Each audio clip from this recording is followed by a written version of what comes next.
অনেক জীবন ও ত্যাগের মাধ্যমে আমরা ভোটাধিকার অর্জন করেছি। তাই এ ভোটটি অনেক মূল্যবান বলে মন্তব্য করেছেন কেন্দ্রীয় বিএনপির ছাত্র বিষয়ক সম্পাদক ও খুলনা ৩ আসনে ধানের শীষের মনোনীত প্রার্থী আলহাজ রকিবুল ইসলাম বকুল।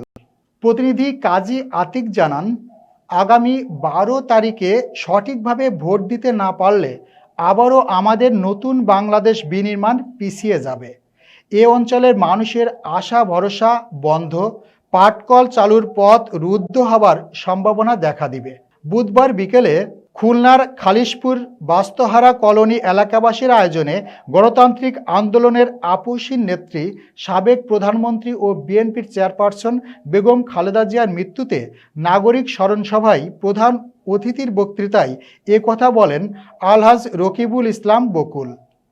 সভায় সভাপতিত্ব করেন বাস্তহারা ইউনিট কমিটির সভাপতি ইউনুস মিয়া, খুলনা মহানগর বিএনপির সাংগঠনিক সম্পাদক শেখ সাদি, খালিশপুর থানা বিএনপির সভাপতি অ্যাডভোকেট মোহাম্মদ আলী, সাবেক কাউন্সিলর শেখ জাহিদুল ইসলাম, ৯ নং ওয়ার্ড বিএনপির সভাপতি কাজী শামীম, সাধারণ সম্পাদক গোলাম মোস্তফা ভুট্টা, সাংগঠনিক সম্পাদক মোহাম্মদ হালিম শেখ, বাস্তরা ইউনিট বিএনপির সাধারণ সম্পাদক হারুন আর রশিদ রাব্বি।